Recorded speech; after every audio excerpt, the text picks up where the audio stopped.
Bienvenue sur la chaîne YouTube d'AutoPlus. Je suis très heureux de vous retrouver pour cet essai de la toute nouvelle Audi A5. Mais avant de commencer, il est important de comprendre ce que nous avons réellement sous les yeux. Comme vous le savez peut-être, Audi a décidé de changer la nomenclature de ses modèles. Les chiffres pairs seront réservés aux modèles 100% électriques. Quant aux chiffres impairs, ils seront eux réservés aux modèles offrant des motorisations thermiques.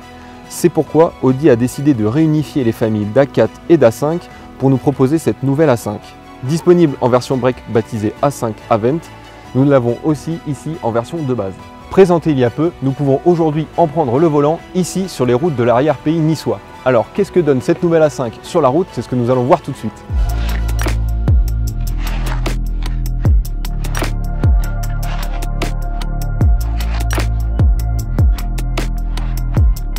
Avant de nous lancer sur la route, arrêtons-nous un peu sur le design de cette nouvelle A5.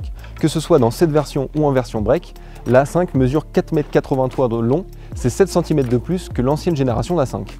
À l'avant, le look évolue assez peu. Cependant, on remarque que la calandre est plus large mais aussi plus plate.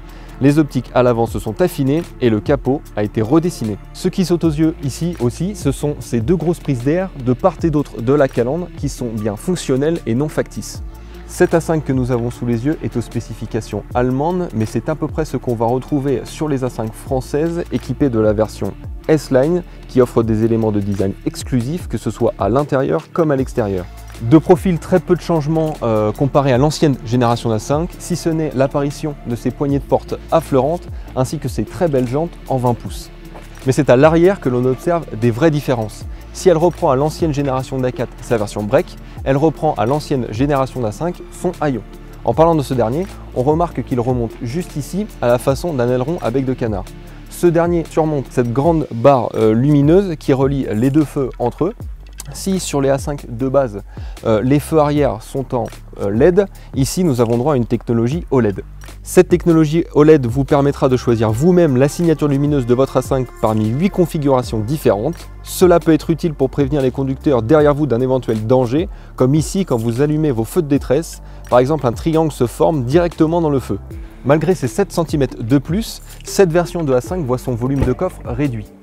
Ici, dans cette configuration, vous avez 445 litres contre 480 auparavant, et ça c'est vrai que c'est un peu dommage. À l'intérieur, le changement est plutôt radical. Inauguré par le Q6 e-tron, on retrouve à l'intérieur de cette nouvelle A5 ce qu'Audi appelle le Digital Stage. C'est cette immense dalle numérique incurvée composée de deux écrans. Face à nous, un premier écran de 11,9 pouces où sont regroupées toutes les informations relatives à la conduite, et au centre de la planche de bord, le deuxième écran de 14,5 pouces qui sert de centre de contrôle pour pouvoir absolument tout gérer.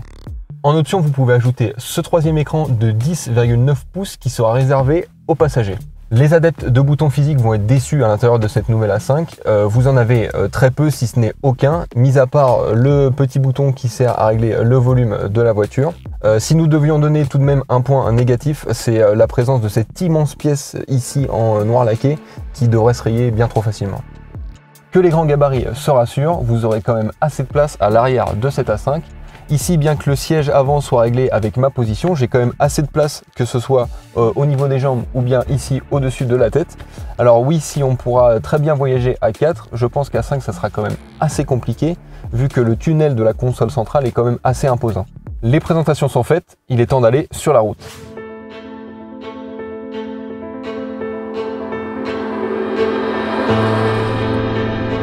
Que ce soit dans cette version ou en break, vous aurez droit aux mêmes motorisations. Sachez tout d'abord que cette Audi A5 inaugure la nouvelle plateforme de chez Audi baptisée PPC. Elle offre à cette nouvelle A5 des motorisations micro-hybrides. Ces dernières sont réservées au moteur diesel, le TDI et son 4 cylindres 2 litres développant 204 chevaux, ainsi qu'à la version sportive, la S5 et son V6 essence 3 litres de 367 chevaux.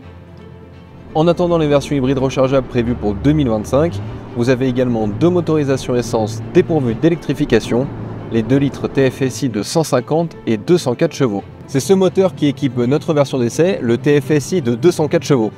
Ici, nous sommes en présence d'une version à 4 roues motrices baptisée Quattro chez Audi. Cette motorisation est couplée à la boîte automatique S-Tronic à 7 rapports qui est commune à toutes les versions de A5. En mode confort, cette A5 est super souple.